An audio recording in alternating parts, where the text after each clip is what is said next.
A pigeon in the city park lands 3 feet away from you without hesitation. It looks almost bored. A deer in the forest hears a human voice from half a mile away and bolts in panic. Both of these animals may have never seen the specific human approaching. One responds with indifference, the other responds with terror. So the question becomes, where does that fear come from? Is fear of humans something that animals are born with? Something hardwired into their DNA so deeply that a creature who has never encountered a human in its entire life will still flee in panic the moment one appears? Or is fear of humans something that is learned, something passed down through generations, taught by mothers to offspring, accumulated through a family's evolutionary experience with this strange, unpredictable creature called a human? The answer, researchers suggest, may be both, and understanding the difference between these two types of fear might reveal something profound about how animals experience the world. Let's start with what we know about innate fears.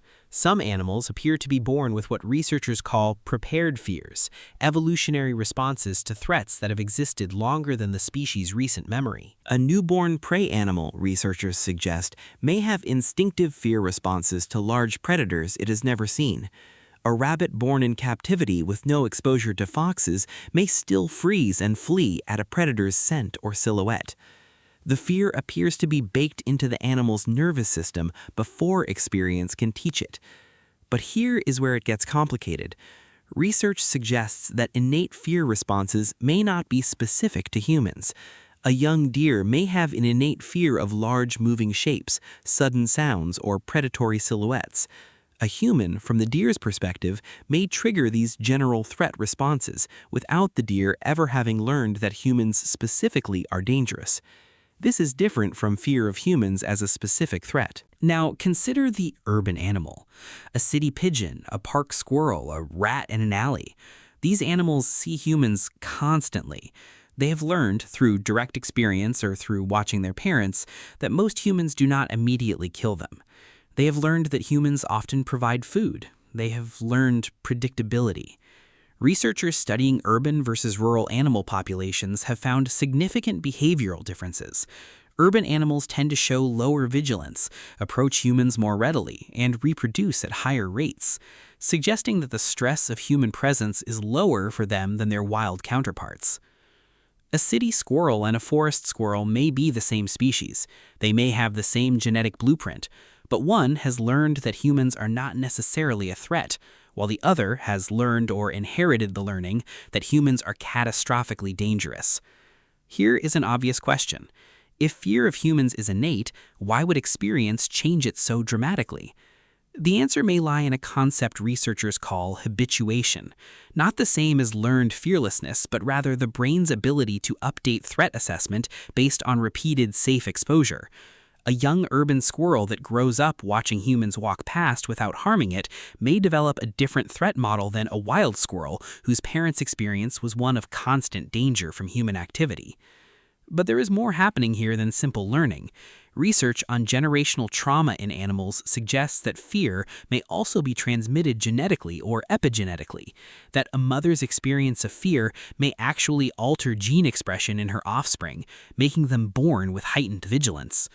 A baby elk born to a mother who has experienced hunters may be born with higher baseline stress hormones and faster flight responses than an elk born to a mother with no hunting exposure.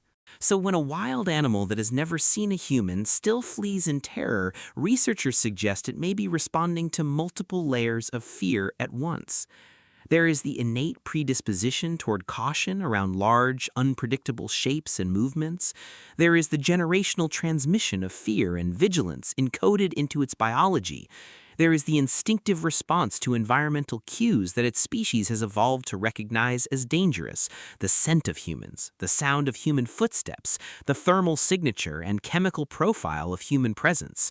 None of these require the animal to understand that a human is specifically a human. An isolated animal, one born in a place with no prior human contact, may still respond with fear because the architecture of fear in its nervous system is built for caution, and a novel, large, moving creature represents unpredictability. But here's what researchers have observed in situations of extreme isolation. Animals with zero prior human contact and whose species has no generational experience with humans sometimes show a different pattern. They may show curiosity before fear. They may approach before fleeing. This suggests that the most extreme versions of innate fear, fear of humans specifically, not just caution around large things, may require some combination of genetic predisposition and species-level learning. A creature that has never known humans and whose ancestors never knew humans may not have the specific fear response. It may have general caution, but not targeted terror. The pigeon in the park and the deer in the forest may both be afraid, but the nature of their fear is fundamentally different. The pigeon's lack of fear is not courage, it is learned history. It is generations of urban pigeons discovering that humans are survivable, that food often comes from human spaces, that the specific threat model of the wild does not apply in the city.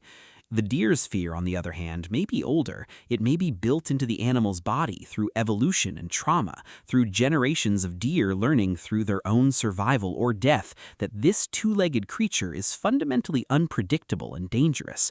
And perhaps that is the most humbling part of all. A wild animal does not need to have seen you to fear you. It does not need to have experienced you specifically to respond to you with panic. It may fear you because its entire lineage fears you. It may fear you because the architecture of its nervous system was shaped by generations of ancestors who had reason to be terrified. You carry the history of a species' trauma in how other animals respond to you, even animals that have never laid eyes on you before. The fear is real, but the animal experiencing it may have inherited it long before you ever entered its forest.